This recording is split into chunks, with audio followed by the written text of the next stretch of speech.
Good morning, Miss Caraway. Good morning, Mr. Caraway. Very nice. We got our own pig, y'all. One more time. Good morning, Mr. Caraway.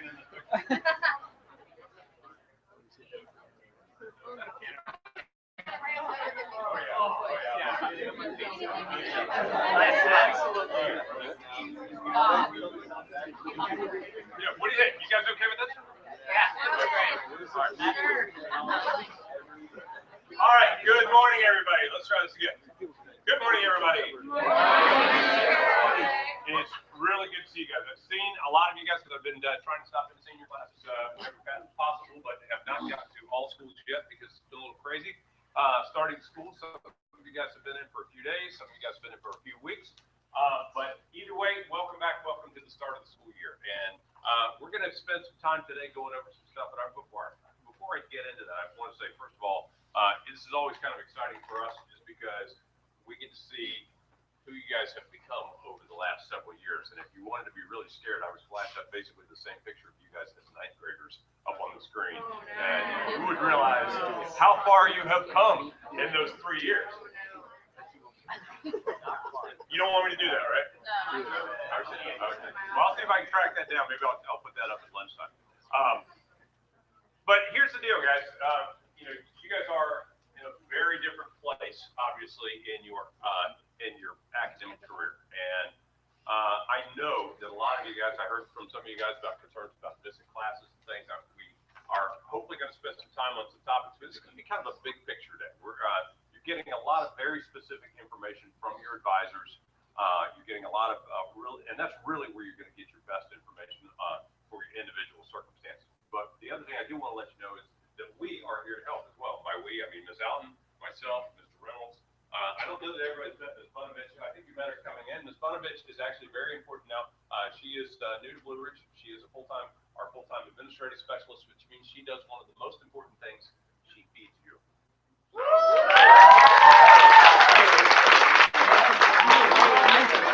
be sure to thank her when you eat pizza today. Speaking of that, I am going to just make a mention of the fact this is actually the last time you guys will all be together in the same room.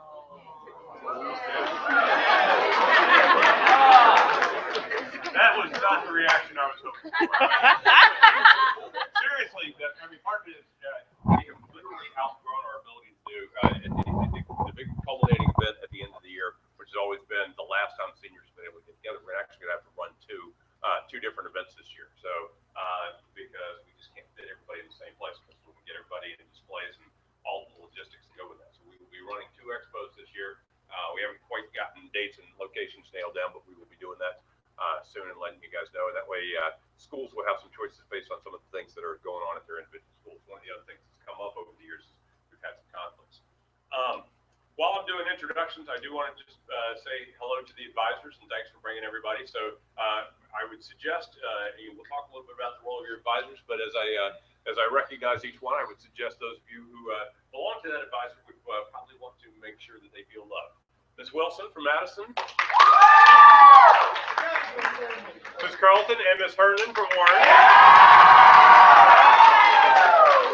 Ms. Newman from Green, Ms. Esch from Fluvanna, Jackwood from Louisa, Ms. Knight from Nelson. Y'all feel love? Mr. Rico! Oh, Mr. Rico, I'm sorry. See, you're totally loved. They pointed it out. Sorry about that. Okay. So you guys have been in again for anywhere from a few days to a few weeks. And I know just having seen some of the traffic, having some conversations that you know a lot of what we're going to talk about in terms of detail. But we're going to talk a little bit. One of the things that we found over the years is that, because every school is a little bit different, every advisor is different in kind of the way that they approach this, that it's always good for everybody to kind of get some of the same big picture information when we're getting started. So I'm going to go over some of this, and there's going to be some points at which I'm going to be asking you guys questions as individuals and as kind of collectively. I will ask a couple of things before we get started. First of all, make sure your phones are up and can turn to silent, please. Thank you. Secondly, you guys know the drill. You've been here a million times. You know the restrooms out here. If you need to go, you don't need to ask permission. You can just sneak out at any point. All of that kind of stuff. So I just want to make sure you guys are aware of that. So we're going to kind of get started and start talking about what this whole thing is. And actually, I'm going to flash back to this for a sec, because this is a picture of last year's seniors at the Senior Expo. And one of the things that we do with this, and one of the things that one of the reasons I like to bring you guys together is to start thinking about this in terms of, we're looking at this as the end product. You guys right now, you're looking around. Some of you guys are solid. You've done your internship over the summer, or you've got it nailed down. Some of you guys are still wondering, because I'm hearing about that, kind of trying to nail down your topic and what you might do with that. A lot of you are still thinking about your research. A lot of you think about your community service. That's okay, because at the end of it all, everybody gets it, okay? Your advisors are fantastic at helping you and preparing you for that, but it really becomes an amazing thing for us at the end of the year to see what you have accomplished. It's very different than most anything you have done in school, right, Jordan? Checking in. Very different than anything you will have done in your school experience for the most part. Give me a break. Okay. So one of the things is, how do you get there? How do you get to this place? There are lots of pieces to this, and you guys are working and kind of taking this experience apart and trying to figure out, particularly for those of you who've not yet served your internship, there's a lot that you're still trying to figure out about this. And one of the things that we're going to do today, we're going to have an opportunity for you guys to share some information with other people here about what you're doing. One of the things about that, though, is that you're going to do that. You're going to find, particularly if you're, say, from Orange, where you've only been in school for a few days, and you're talking to somebody from Louisa who's been there for a couple of weeks, you're going to find you're in a different place with this process. It's okay. Again, you're all going to get there. So that's I want to just kind of reassure you, if you're feeling like, I really don't know what this thing is, and I'm really not sure about how I'm still kind of working my way through my topic or what I'm going to do, you'll get there. You'll get there. We want to support you and help guide you to get there. So that's part of what we're going to be doing. The other thing you're going to be doing, aside from the expo, obviously we'll be doing a presentation at the end of the year, and we'll talk a little bit about the details about that. But one of the cool things for us, and I say us here in Bridge, we've seen all of these over the years, over many years. We've seen literally hundreds of these, and it's really neat. This is something that, for a lot of you guys, and I know, because we've had the conversations over the years, for a lot of people, that this part is not necessarily a comfortable thought. Oh, I've got to get up and I've got to present this. But here's the cool thing. You will have done this stuff. You will know it. You will be able to talk about it in a way that you have never been able to talk about anything you've done. Many of you have seen these presentations. You've seen people get up and talk about their experiences and what they've accomplished. That's a really amazing thing that everybody gets to. And it's also one of the most amazing skills you can take out of this program. I just had somebody, I saw somebody the other day who was a Blue Ridge grad, just finished first year down at VCU, came up and was talking to me about using presenting skills in the program that she's in at VCU. It's something we consistently hear. It's something out there, oh, I don't know about that, it's going to be tough. It's going to be fun. We're going to get you to the point, and you're going to get to the point because you're going to be experts on your topics because you guys are the ones that are doing it. So I want to just share this with you real quick. I want you to just kind of read this through, because this is, to me, kind of encapsulates the essence of what this experience can be.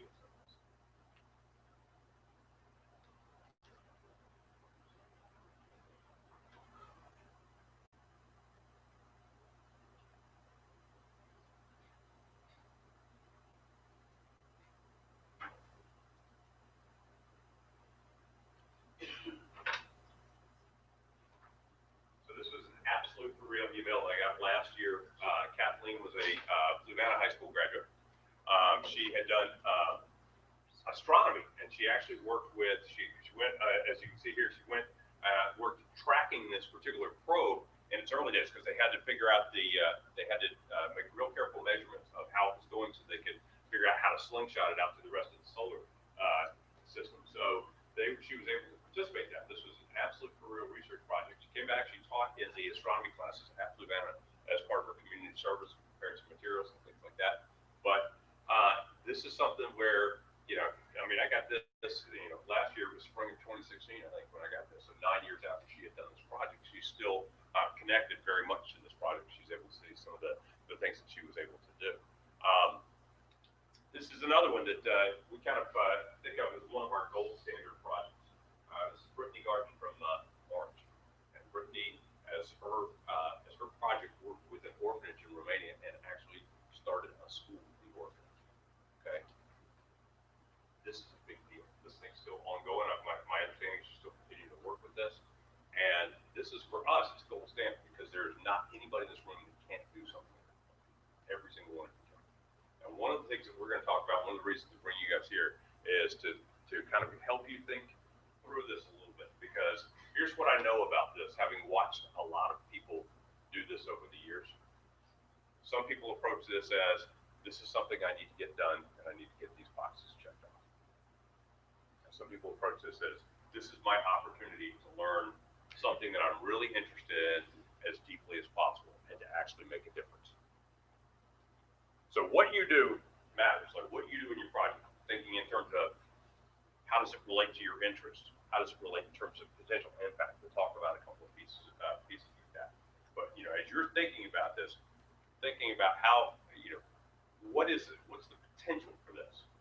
Are you going to learn? It's an opportunity to explore. We've had people that have gone through topics, you know, somebody said, okay, I'm really interested in, you know, a particular field, and they go and explore. I'm really interested in surgery. And then they go in and they start interning and they pass out every time they watch an operation. And they realize probably surgery is not for me. You know, so that's not a bad thing. You know, learning now is a lot better than finding out after, say, 4 years of undergrad and 3 years of medical school.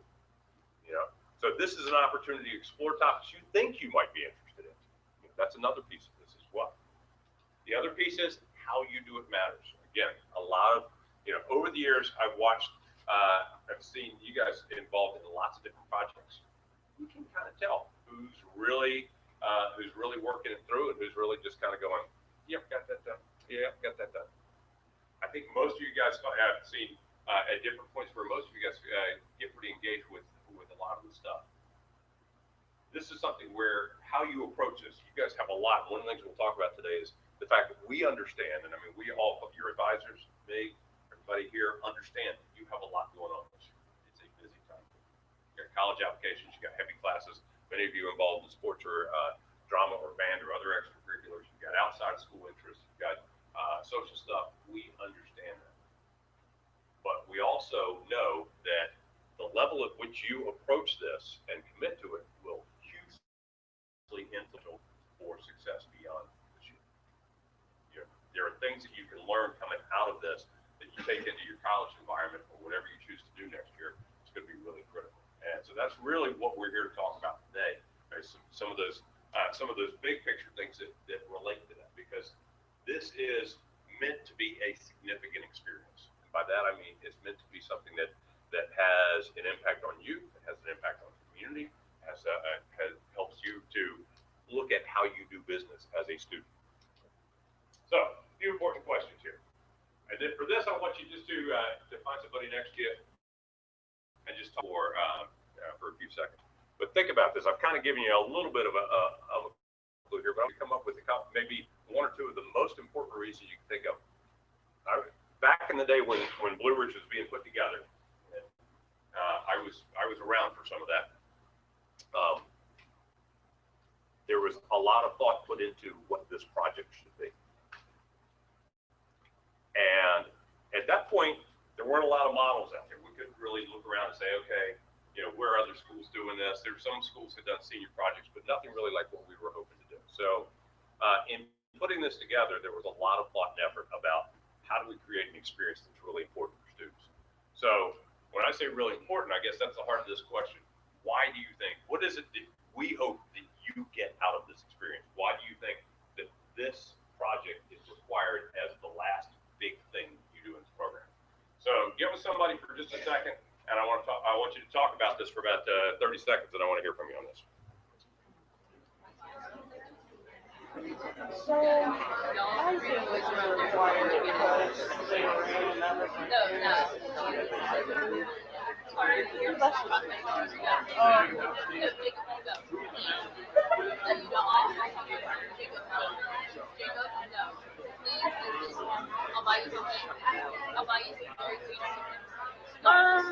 think I can learn that the teachers in our community don't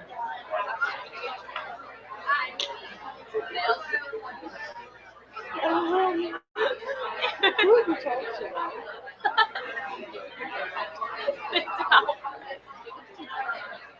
That's good. Okay.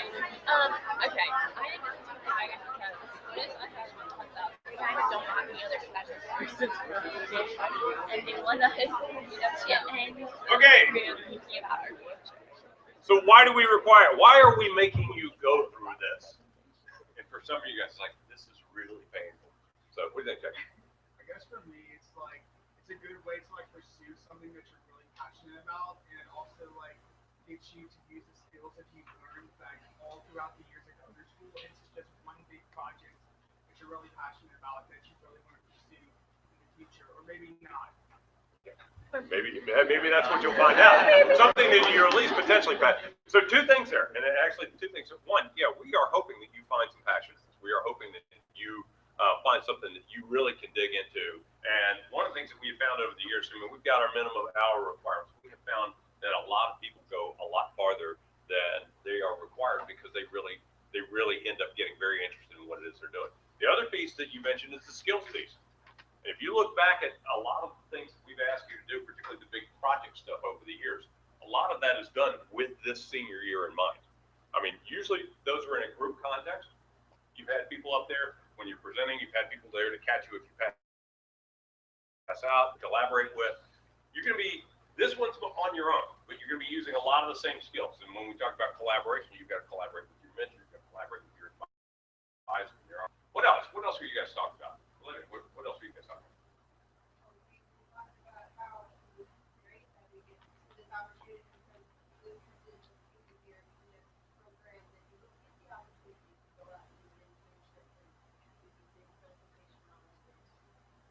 Very well said.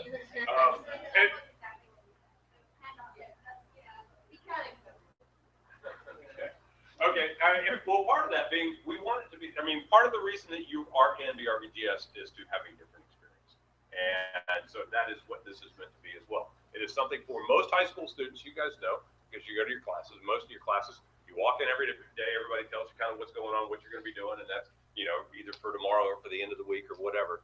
This is a much more open-ended experience. And it really is meant to be transitional and a bridge to what you will experience, particularly in college. I mean, you're going to, you know, the college process is one of kind of, for a lot of people, it's exploration and then finding that thing that you're going to be passionate about. And it's really then designing your own program of study within the context of the college requirements. So what else? What are a couple other things? Caitlin, what were you guys talking about?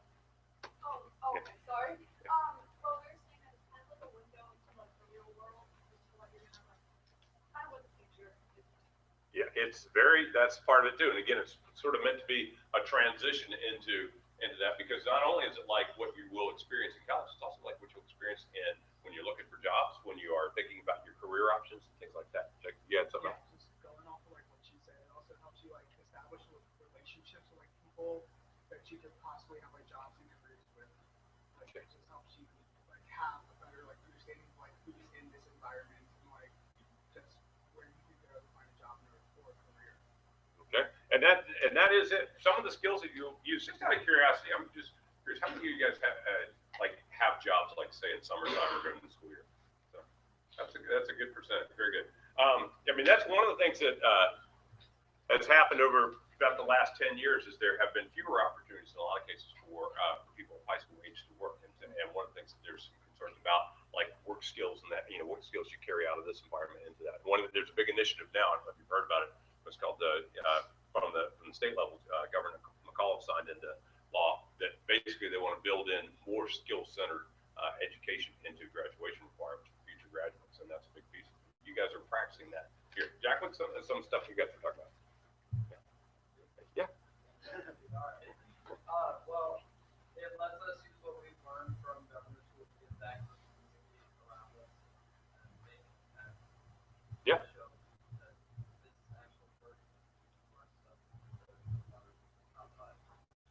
Yeah, very well said. That's another big piece of it. You are going to take, this is a case where you're going to take knowledge. You're going to take, not only the skills that you've learned over the years, but also what you learned through this project. And you're going to turn it into something hopefully really useful to somebody, either in your school, in your community, in somebody else's community, or the world, the universe, the galaxy. So, I think I went in the wrong order there, but ultimately, it's what can you do with your knowledge? What's going to be important about that? So, here's the next question. What do you want to gain from this? Going into this, you can look at this in a couple of different ways, but I'm going to tell you that the people who see it as an opportunity to learn and to gain from it do the best. So, take a minute, talk with your person next to you. What do you want to gain from this? What do you, when you get to the end of this, what do you want to have gained?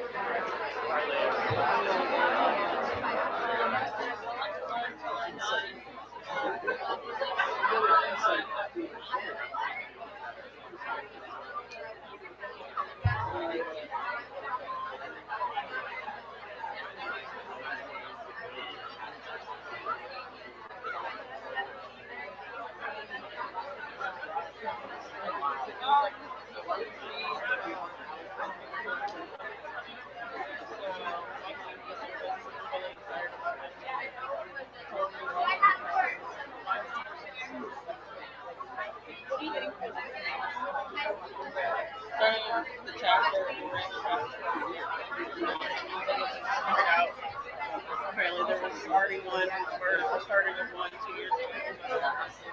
And then finding a family that needs a family. Okay, time out.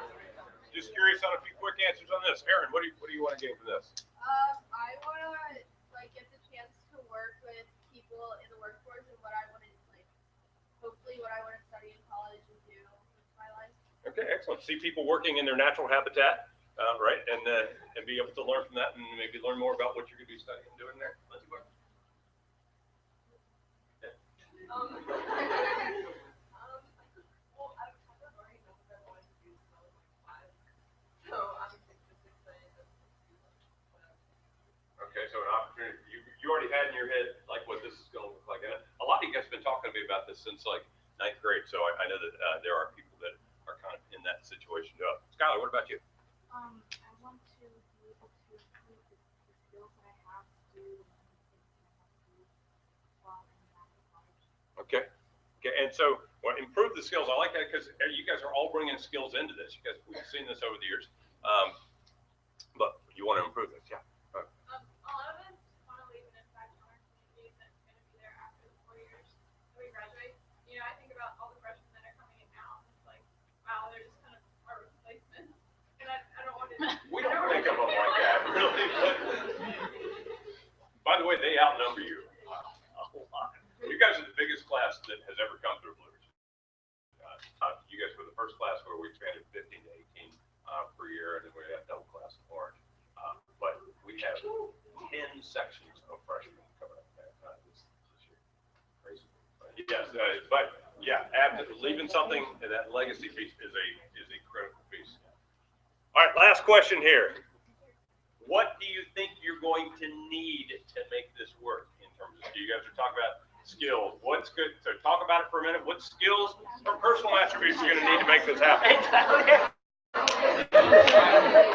afraid to ask. Okay, done.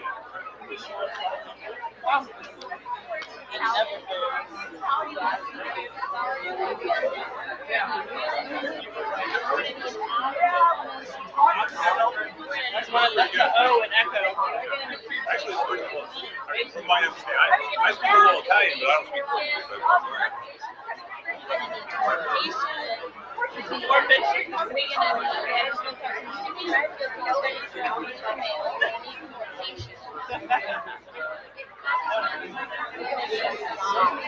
Okay.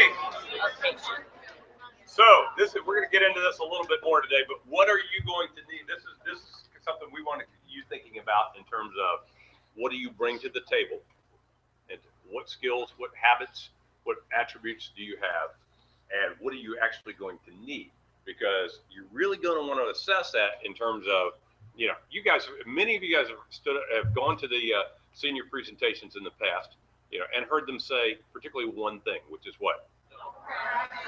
You know, it's like, you know, it's like you heard this before, right? Guess what you're going to say at the end of the year? Exactly. So the question becomes, you know what? Telling people don't procrastinate doesn't work.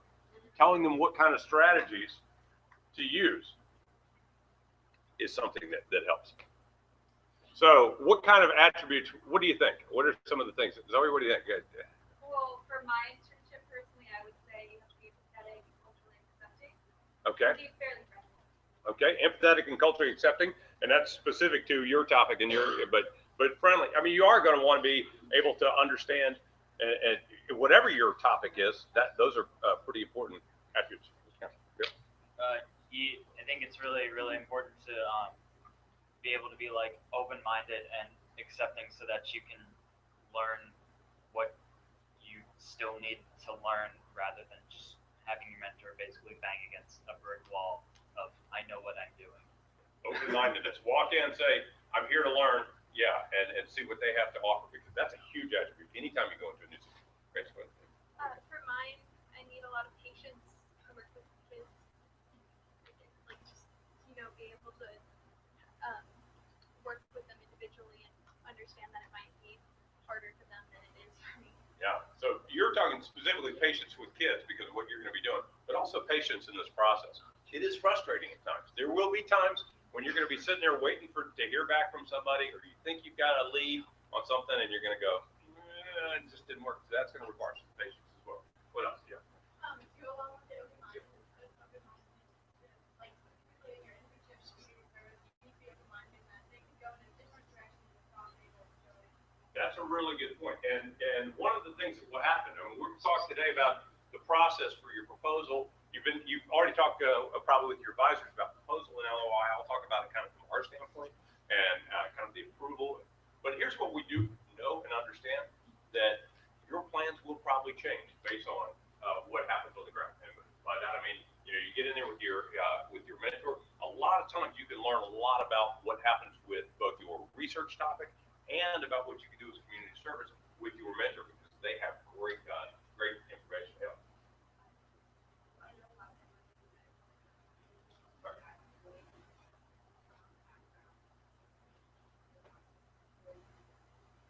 Yeah, bring some prior knowledge. So if you can hear, Elle was talking about going into a medical circumstance, you need to be able to have some prior knowledge about what's going on, as you're looking at stuff.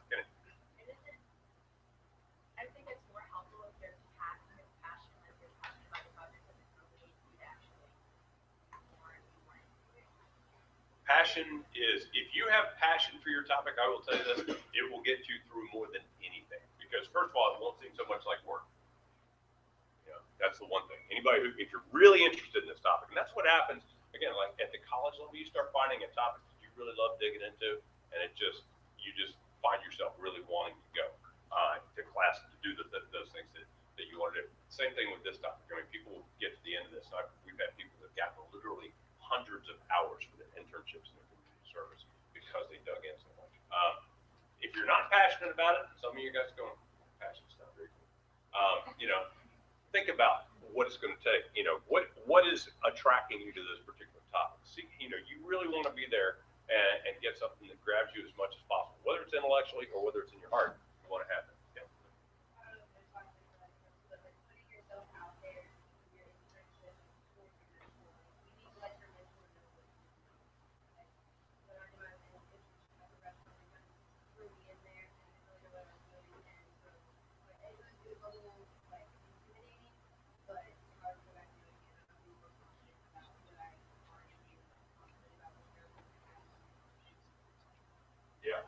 Yeah. I think that part of that is, so be confident, bring in what you know about yourself.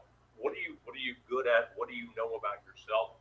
And size up the situation and try to communicate upfront as possible. Here's what I'm interested in. Here's what I'd like to be able to do. Jake. There's I went to a summer camp for summer. One of the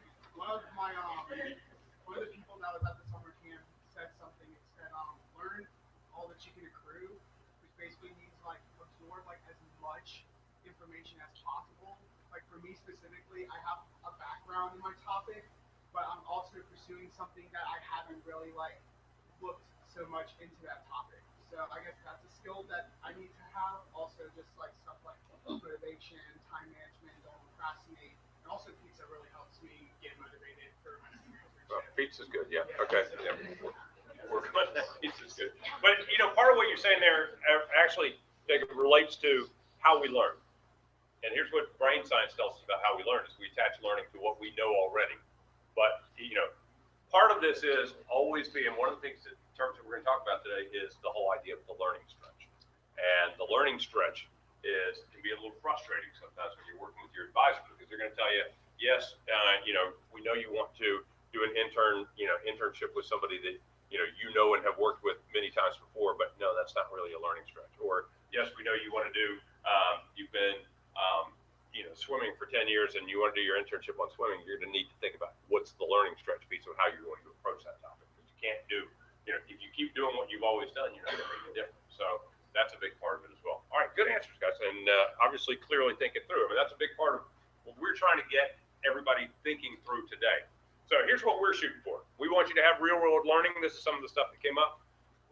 This is a big one, and I know this is not an easy one for you, as you are, those of you particularly still working on securing your internships. You need to really work on this, and I know your advisors are great about guiding you on this, but phone calls, personal visits are very effective in this realm, contacting people. And actually, I'll go back. The other piece, one of the big skills that you can have, and one of the big things that you can have is networking, knowing people. And that's how you're going to get stuff. You know, a lot of times, whether it's a job, whether it's going to be opportunities that, so a lot of times maybe you won't, you'll contact somebody, but maybe they're not the perfect person to line you up with what you need, but they can direct you in that place. Academic independence. This is one where obviously you've got deadlines, but they're kind of big, squishy deadlines. Again, we do a lot of our project modeling based on what we know you'll be doing here, but it's not going to be easy because you've got a lot of other stuff going on. Communication with experts, learning from expert people, research and analysis. You guys have done this in a number of contexts and written different papers and things like that, and different projects for us. We're going to ask you to really get a level of both thinking in terms of what's your research question and then how I'm going to answer that. It's going to model what you will anticipate, what you will see in almost any discipline that you go into in college. So that's going to be a big piece of what we're going to be doing. Obviously, the community service part. One of the things, anything that as you guys are starting to put together your college applications and you're putting down your stuff and you're thinking about, oh, this looks good on a college application. When it looks good, it's for a reason, because colleges know that it represents a certain skill set that's going to help you be successful there. Community service is a huge piece of that. And it's one of the things that hopefully when you take that out of here, the understanding of how to apply that knowledge to a community situation. Presentation skills, you guys have worked on them. You will continue to work on them. And at the end of the year, you are going to do great with your presentations and in the context of the expo. It's something that we see every year because you will know what you're talking about. You got a lot of guys, most of you guys I think have seen TED Talks at one point or another. You watch somebody doing a TED Talk and you see that they know what they're talking about. And they step up, that's how they get there. And that's what you'll be able to do. And so and then the last one is the ideas of quality, significance, and the learning stretch. Those are things that we're going to actually hit on a little bit today. Real quick, I got a couple other quotes up here. These I hear every year. I hear just spontaneously. I get emails all the time from people who graduated from this program, and these are just kind of representative comments. I'll give you a second to read this.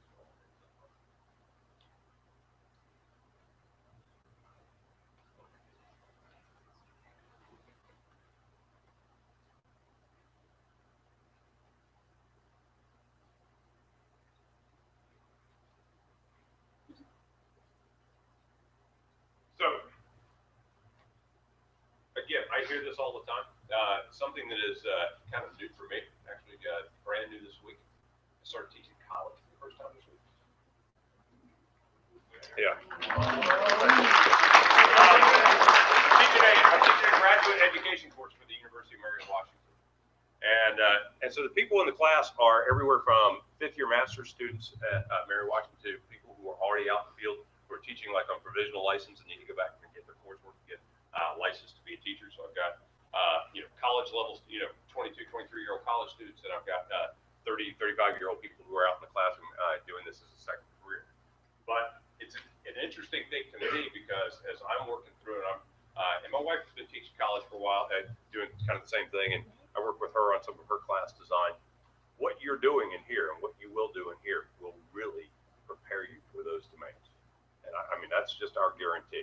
And again, if you take it seriously, you're going to be ready for whatever you get thrown next year. And that's what we want to make sure that you have.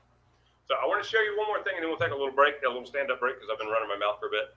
But this is about, this is a quick TED Talk. It's about 2 minutes about being successful. What does it take to be successful? And I just found this to be a really good encapsulation of Rich St. John, the guy who's going to do the talk, did a lot of research, and he'll explain what he did and where this kind of started. But talked to a lot of people who deliver TED Talks, and a lot of these are famous people. Bill Gates, he talked to Rupert Murdoch, who's the head of Fox News. He talked to people like that. But the question was, what does it take to be successful? And I want to just share this with you because I think a lot of it will relate to your ability to be successful in this project.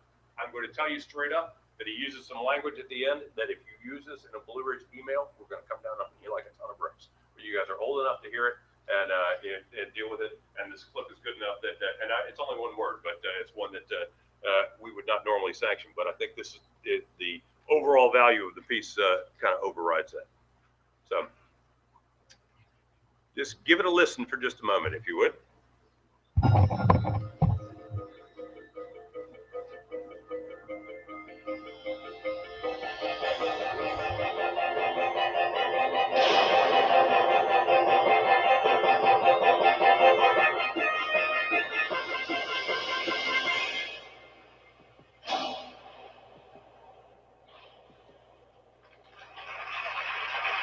This is really a 2-hour presentation I give to high school students, cut down to 3 minutes. And it all started one day on a plane on my way to TED 7 years ago. And in the seat next to me was a high school student, a teenager, and she came from a really poor family. And she wanted to make something of her life. And she asked me a simple little question. She said, "What leads to success?"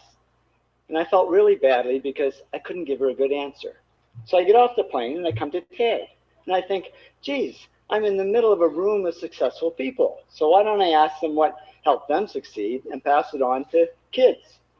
So here we are, 7 years, 500 interviews later, and I'm going to tell you what really leads to success and makes TEDsters tick. And the first thing is passion. Freeman Thomas says, "I'm driven by my passion."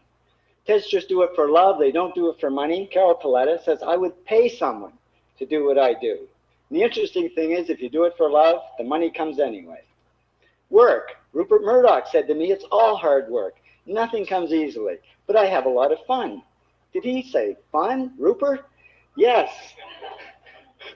TEDsters do have fun working, and they work hard. I figure they're not workaholics. They're workaholics. Good. Alice Garden says, to be successful, put your nose down in something and get damn good at it. There's no magic. It's practice, practice, practice. And it's focus. Norma Jewison said to me, I think it all has to do with focusing yourself on one thing. And push. David Gallo says, push yourself. Physically, mentally, you've got to push, push, push. You got to push through shyness and self-doubt. Goldie Hawn says, I always had self-doubts. I wasn't good enough. I wasn't smart enough. I didn't think I'd make it. Now, it's not always easy to push yourself, and that's why they invented mothers. Frank Gehry said to me, my mother pushed me. Serve. Sherwin Newland says it was a privilege to serve as a doctor. Now, a lot of kids tell me they want to be millionaires, and the first thing I say to them is, okay, well, you can't serve yourself. You got to serve others something of value, because that's the way people really get rich. Ideas. TEDster Bill Gates says, I had an idea. Founding the first microcomputer software company. I'd say it was a pretty good idea. And there's no magic to creativity and coming up with ideas. It's just doing some very simple things. And I give lots of evidence. Persist. Joe Kraus says persistence is the #1 reason for our success. You got to persist through failure. You got to persist through crap. which of course means criticism, rejection, assholes, and pressure. So to begin, the answer to this question is simple. Pay $4,000 and come to TED. Or failing that, do the 8 things, and trust me, these are the big 8 things that lead to success. That's for real. I mean, what he's talking about, no matter how he couches the language on that, these are the things you're going to have to do. And I think most of you are in a good place to do this. A lot of you I've been working with over summertime and even before about internships and lining up. Some of you guys are still trying to figure out where you are with this. This is what you're going to have to do. You're going to have to want to do it. You're going to have that passion. You're going to have to work at it. You're going to have to focus. You're going to have to persist. And you're going to have to push through. And I think you will see the rewards for that. So we're going to take a little bit of a break for about 5 minutes. Stand up break. Just kind of move around, stretch. And then we'll get back into some specifics here.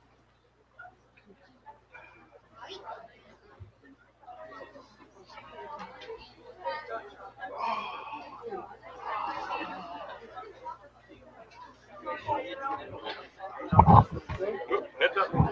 Scott, sorry. Sorry.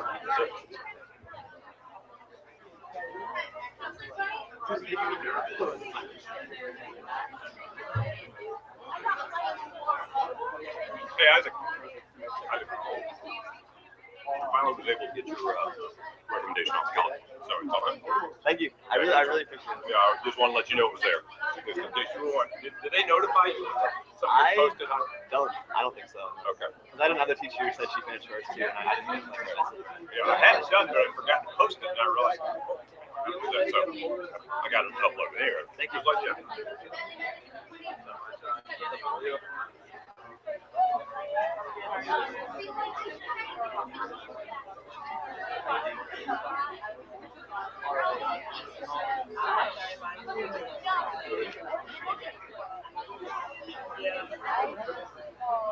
Okay, and Ben answers this after ignoring the rest message.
Check it out.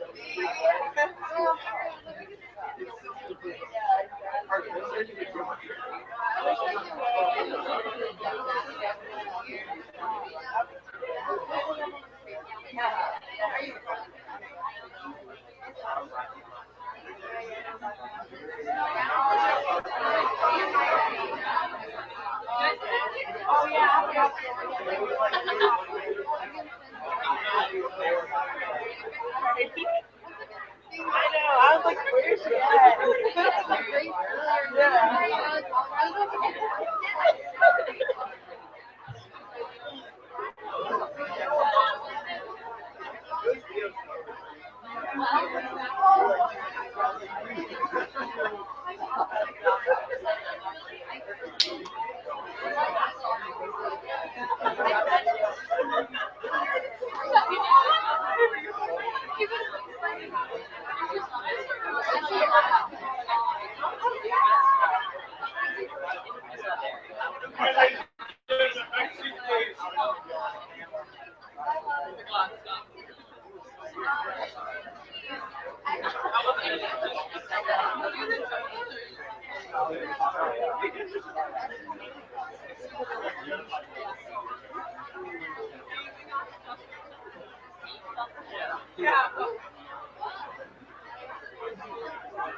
Oh, do I have an app in here? Oh no, it's not an app. We get anything down Because I missed the point on the essay. But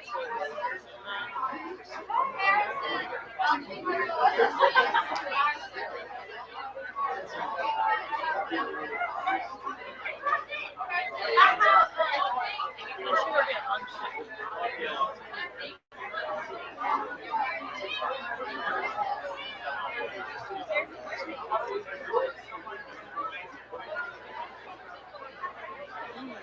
Got some snaps to answer.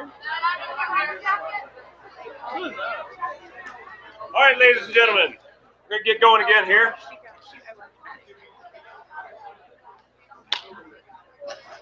What? Oh.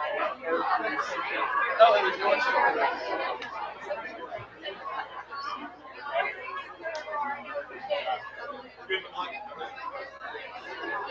All right, guys. What we want to do here is I want to go through a couple of things. A lot of and I'm go through this fairly quickly because a lot of it's a review of what you've probably been working with your advisor on. But I want to kind of just put a couple of points of emphasis as we go through. And the first is, as I said, the big idea behind this is, one of the big ideas for us is that you take on the concepts of quality, significance, and learning stretch. So quality. What's quality? I got a definition of quality right off the top of your head. That's good. Where'd you get that? That's like, I could use that. The result of intelligent effort. Quality is never an accident. It's the result of intelligent effort. But when we talk about quality, what are some words that come to mind for you guys? So when you think of quality, what comes to mind? Good work. Good work. Okay. What else? Yep. Martin. Exceptional. Yep. No, that's okay. Exceptional. Good work. Really putting some thought, and I like this quote because I'm a kind of guitar junkie, so I don't know if anybody here plays guitar. This is a 1942 triple 042 Martin, worth about $60,000. Martin Guitar's been making guitars for since 1833, so 180 some years. They make some of the best guitars in the world. I've been to their factory. I watched them do this stuff. Every single step is something they do with thought and care. And that's where quality is done. So, when we're talking about quality in this program, I can tell you that your advisors and we and the people who will evaluate you will be able to tell, is this something they really did with thought and effort?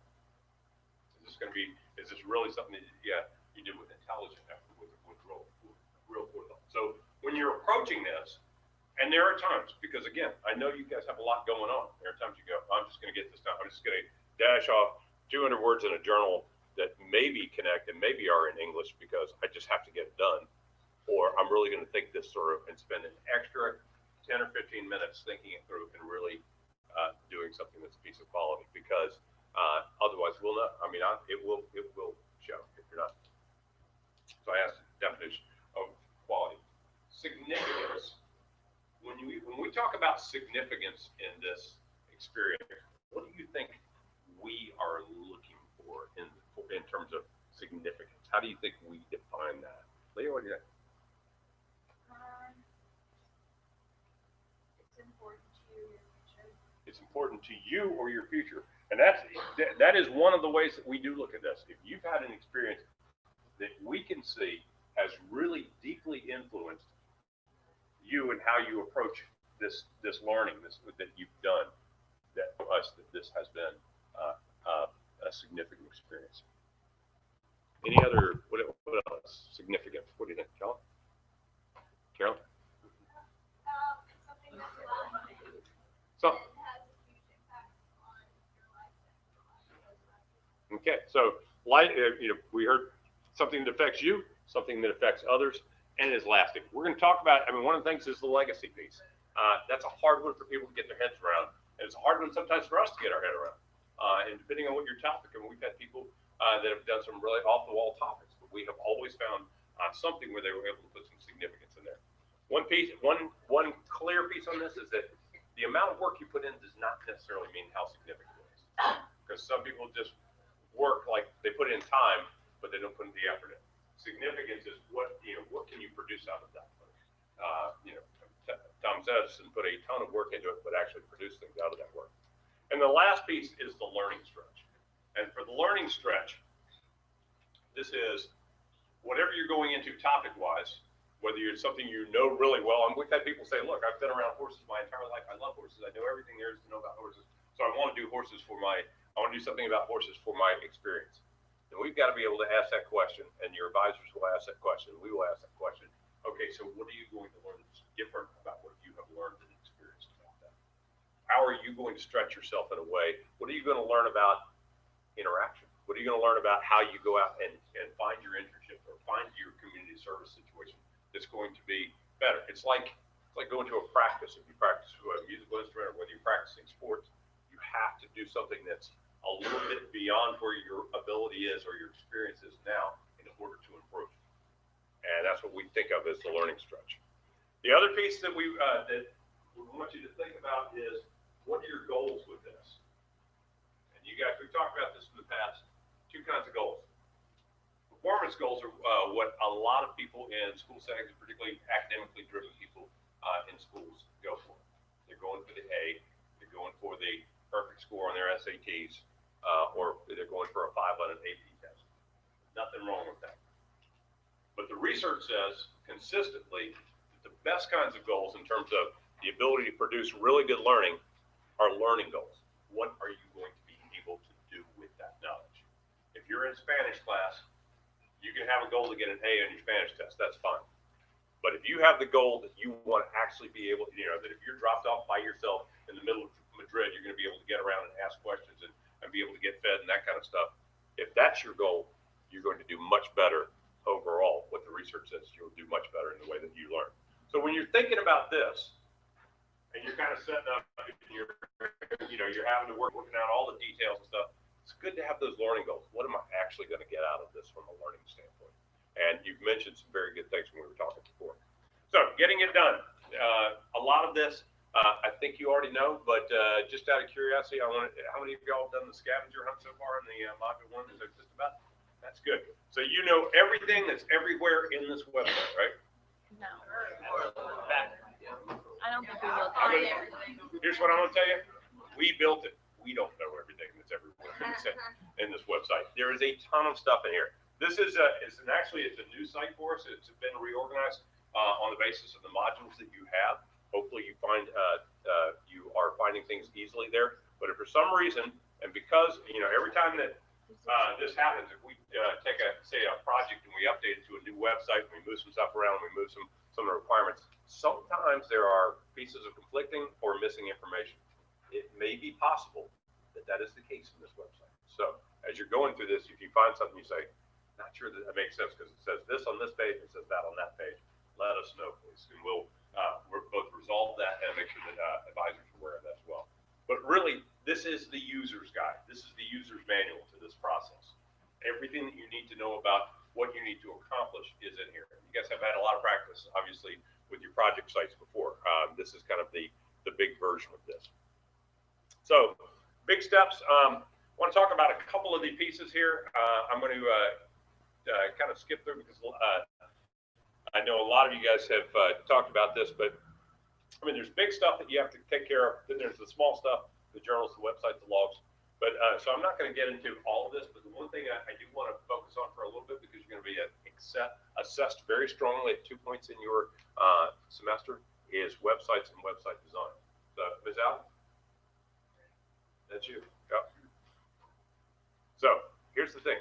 You are going to find that you will need, at some point, I am sure, Ms. Allen's help. So be really good to her. Be really nice to her.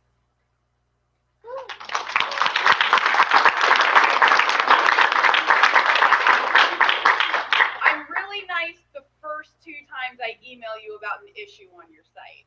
After that, I get super snarky and sarcastic. So don't let me go there.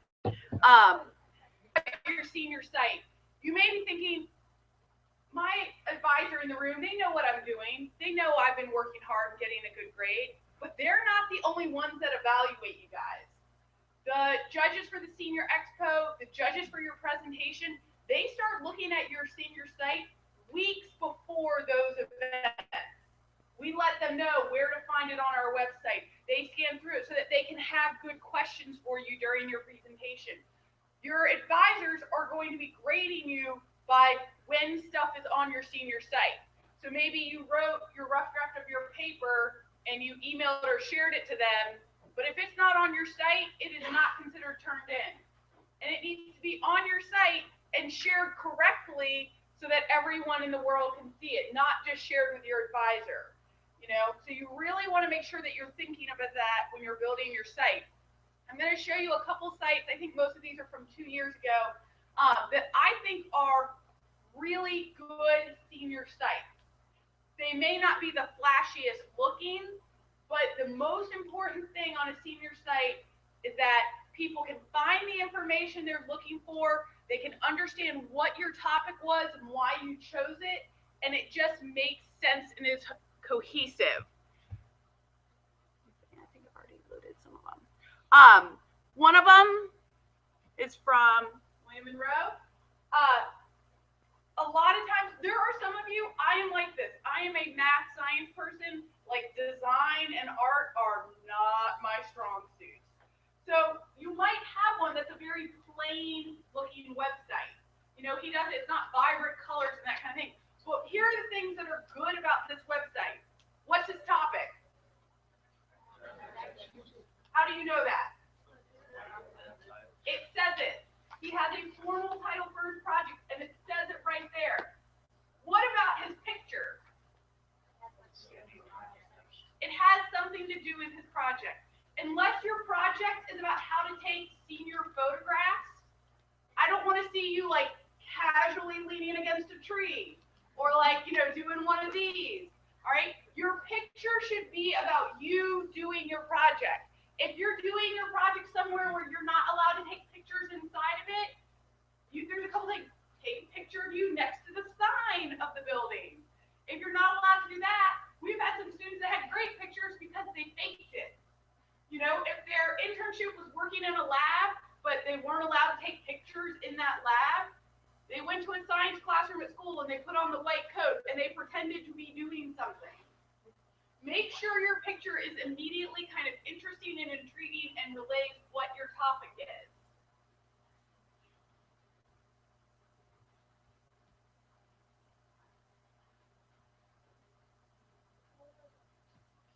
So this is another great one. What's her topic? Wildlife. Where do you think she did her internship? Right.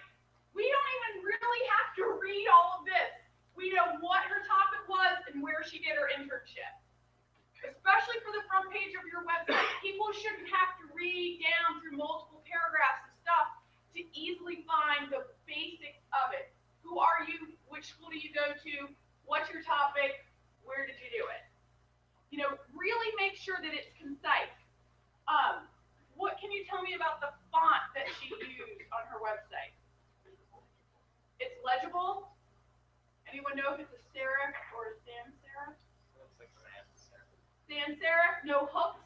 You want to make sure that you're using that something like Arial or Tahoma. That's a very straight one. It's easier for people to read. What about the size of the text? Right. It's not like so small that Mr. Caraway has to get his glasses on, but it's not so big that you can only get like 3 words on a line and you feel like you're scrolling forever. Be careful about using like the kind that looks like cursive handwriting. That is super hard to read on a computer. You know, what about the colors between the background and the typing? Right, it's a good contrast. It's not just black and white. It's kind of a gray background with kind of a maroon-ish dark kind of color for some of the text. It's easy to read, things stands out, and it's a very comfortable website.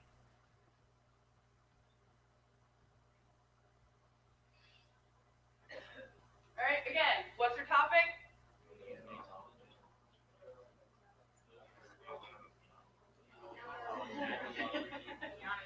Yes. So you know what her topic is, and her pictures are phenomenal. You know, if you're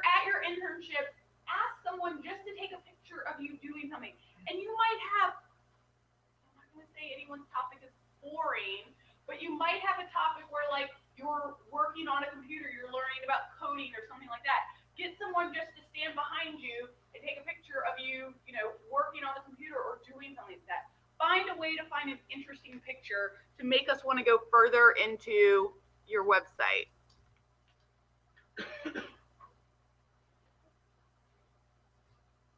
Right? What do you think your topic is? Right, doing the news. I mean, she made it very simple, and I really like hers because it kind of looks like a news website. You know, she made sure that her theme fits. It's clean, it's concise, it's not like there's nothing that's like shocking or moving around.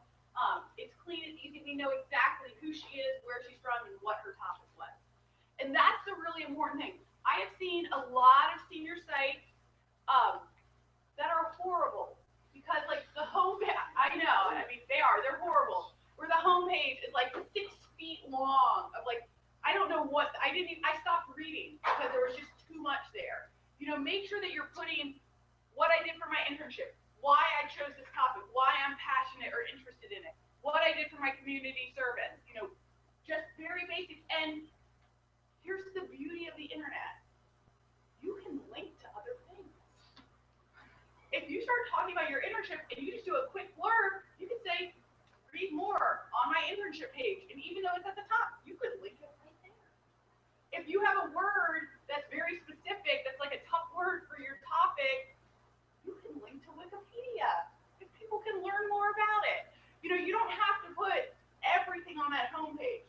You can link to things, you can put videos on it. You can do pictures. Make sure it's interesting. The other thing, let me see who did it. When you're doing your journals, if you add a picture to one of your journal entries, on this little widget on the front, it shows up.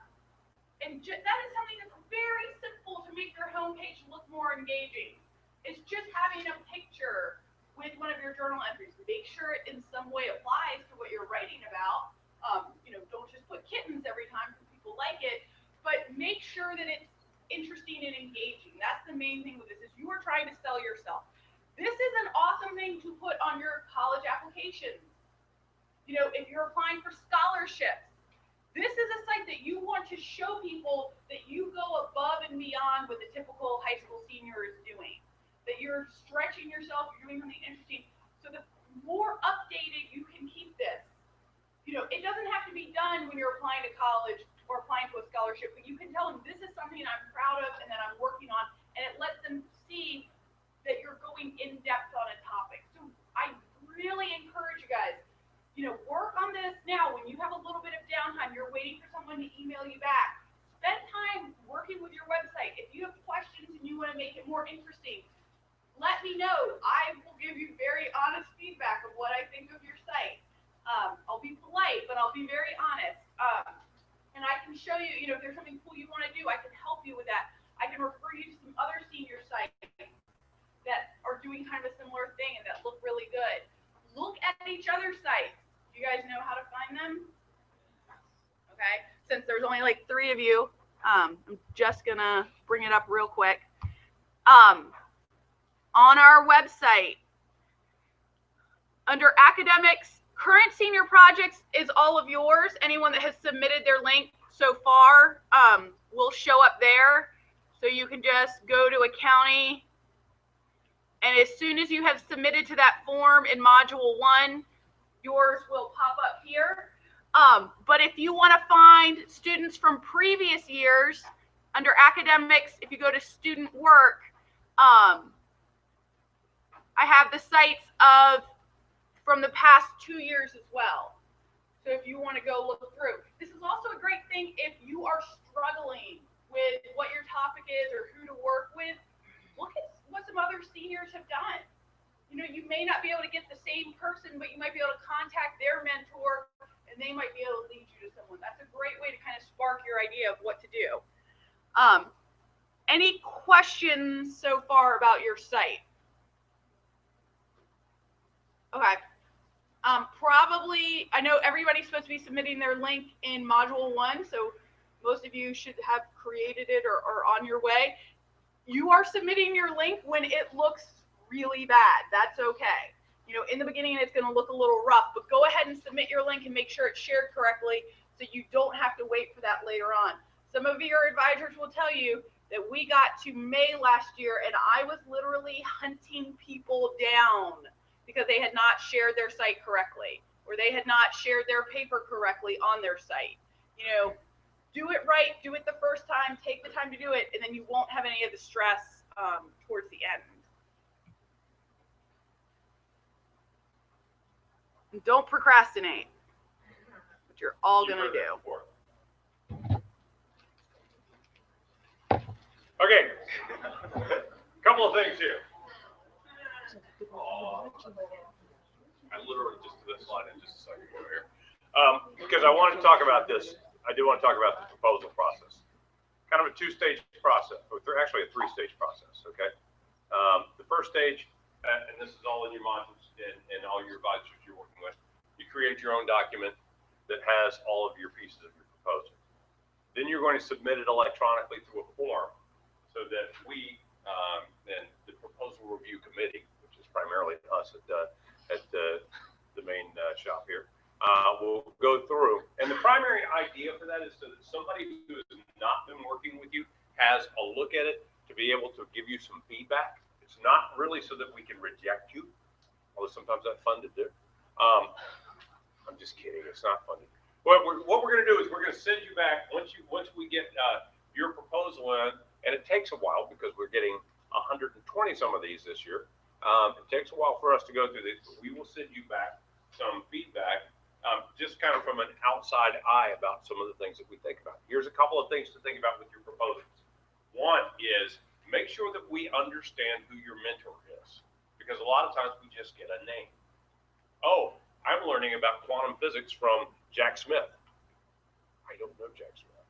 If you said Stephen Hawking, I'd be okay with that. But, you know, Jack Smith, I don't know. So make sure that you're explaining how that person, if you think there's a chance that we don't know who they are, and there's probably a pretty good chance, make sure you just have a sense of, because the question is asked in there, what qualifies them to be your mentor in this situation? So you want to provide that. You want to make sure that you provide those details, you know, when, where, with whom kind of stuff. When you're talking about your community service, same sorts of things. Who's going to be supervising you?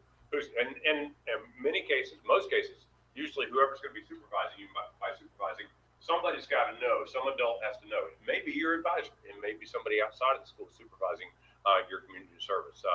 That's much more likely. But we need to have that information so we can provide you feedback. We will send that feedback.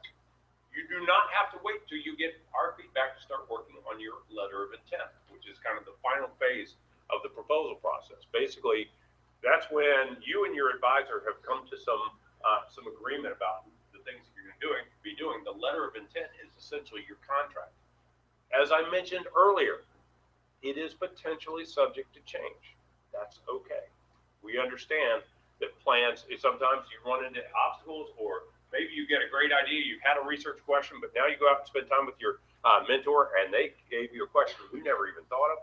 That's all right, because that's part of the process. But what we know is having a plan as you go into this is way better than not having a plan. So that's why we have this kind of process. So we'll be sending out information on the proposals and be letting your advisors know when you can start expecting feedback, because I've seen that many of you have submitted proposals already through this process. If you haven't, don't worry about it.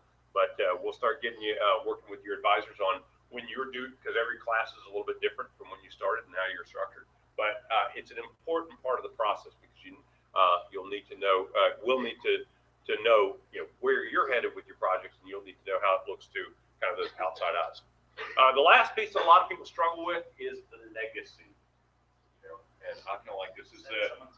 That's the Vittorio Emanuele II tomb in Rome. When you're talking legacy, that's good. I mean, that's something that's going to be around, that people notice, that people, you don't have to do something like that.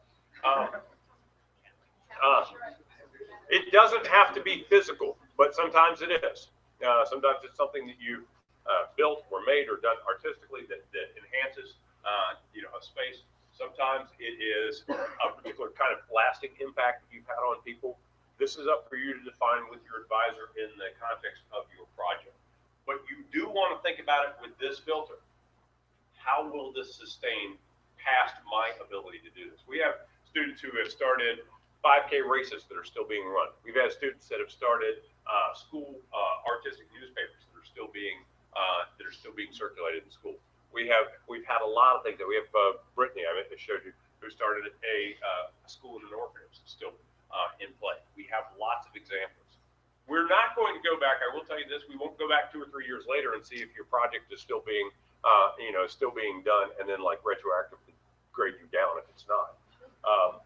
But we do expect that you're going to go into it with the sense of, and what we're going to look for in terms of legacy is how will this sustain beyond your ability, beyond your actual hands. If you're saying, for example, if you're saying my community service is I'm going to go out and clean up the road, and you go out there with gloves and a bag and you pick up the road, that's a nice thing, that's nice. But you know what? You're going to leave, and then other people are going to throw stuff in the road, and it's going to be there. So a legacy is organizing a club that might address that, or working with a school sponsor to carry on that activity. So thinking that through is a critical piece of what you do. Last few pieces before we start talking about prioritization. That's going to be kind of the last thing. We're going to look at prioritization, and we're going to have you guys share some information about your projects with each other. We're also going to eat some pizza. So first thing to think about, keep your advisor happy. Now, when I say happy, I don't necessarily mean like happy like that. I mean, make sure that they are satisfied with your progress. Keeping them happy like this is good too. So in many cases, chocolate works.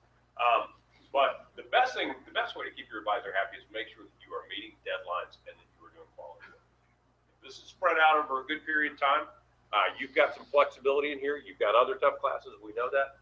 But so thinking ahead of time, when and how are you going to get this stuff done, that'll keep your advisor happy.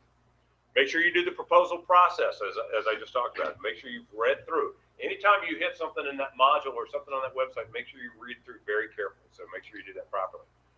Use your networks. As I mentioned before, that's one of the most critical ways that you're going to get into places. Another thing is keep your advisor happy. That's a very important point. Okay? So make sure that your advisors understand what's going on with you and how your project is progressing. Use your class time productively. Now, this is a very loose experience for a lot of you guys in terms of class, as you well know, I think already. Right? That's the way that life will be from here on out. When you get to college, you're taking, if you take 15 hours of class a semester, you're showing up for college for 15 hours, but they're expecting you to get about 60 hours of work done each week. So those other 45 hours completely on your own. And you can sit and, do that by, watching cat videos, or you can actually study, or you can get your work done. And that's kind of the choices that you have here, although cat video is completely out when you're in class time. This is your class time. We've set this aside. Some people use it to go to their internships, their community service. That's great. We love to see students being able to use time for that. But sometimes you prioritize and use it for doing something different. But again, if you're doing something, and if it's you're spending it on social media, if you're spending just kind of social time, we don't consider that being productive class time. So one of the things we haven't talked about, and your advisors have a lot of control over is quality points. In grading this program, you guys know, you've seen this. Hopefully you know this. You check all the boxes off. What do you get? A 90. Yeah. You want to get those last 10 points? You need to make sure that your advisors know that you are committed to doing this well. That's going to be a big piece of it. As Ms. Allen said, make sure that you're taking pics. We want to see those pics whenever possible. A lot of times, depending on what you're working on, there may be confidentiality. Let's say you can't take a picture. If you're working with psychology, you can't take a pic in that setting, but you go out by the sign for the practice or something. Make sure that you're getting those, because they really make a difference on those websites. If I didn't mention this is really good to know. Your advisor happy. Don't procrastinate. Yeah. Let me say, I'm going to clarify something on this, because I just heard a great program the other day about procrastination. Actually, there is a point at which procrastination can actually be productive. I was really happy to hear this, because I'm a procrastinator. Yeah, seriously, this guy had taken this part, did the study, and there's this point at which the ability to procrastinate when you're trying to do something creative or do something new actually sometimes can help, because it helps you formulate how you're going to approach that. So So this guy was a real type A. He's all real structured. And so he actually started scheduling time to procrastinate in his schedule, which I thought was kind of interesting, a little counterintuitive. But he actually figured out, and he had some data on this, but he did some research. He was in a collegiate setting, did some research and found that being able to kind of procrastinate productively is not a bad thing. Procrastinating non-productively is when you really, if you save it till the last minute, that is non-productive procrastination. If you save it till like the second or third to last minute, that's not so bad. So, by that I mean, if something's due Friday and you don't, you kind of you look at it, go, I know I need to do that Friday, and you don't start till Wednesday or Thursday, that's not so bad. If you start Thursday night at 11 o'clock, that's usually pretty unproductive. So when you're talking about procrastination, think about really it becomes prioritization. What's important to do now? What's important to do later? What can I leave off for later? So when we talk about procrastinating, you guys have heard it. You will say it again at the end of this year. That's what's going to happen.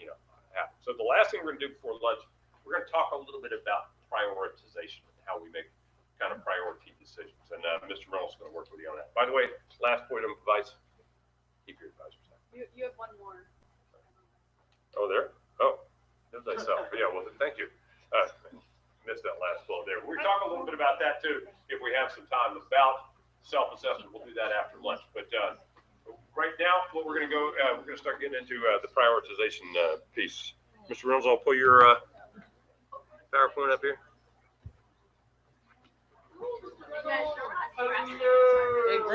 You guys remember Mr. Reynolds? Where are we? Hold on. There we go.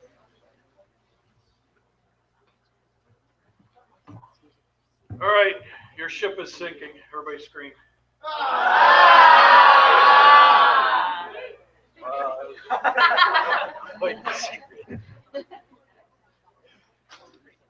Will your lifeboat survive? Probably not. Oh no. So your group has been shipwrecked and are stranded in a lifeboat. You don't know who your group is yet. That's all right. You've got a box of matches. We're set with that. We have a box of matches. But you're also going to have a bunch of other things that you've salvaged before the ship has sank. You and your boatmates are going to agree on items that are most important for your survival. So you need to pick up a worksheet, which they are being handed out to you now by Vanna White.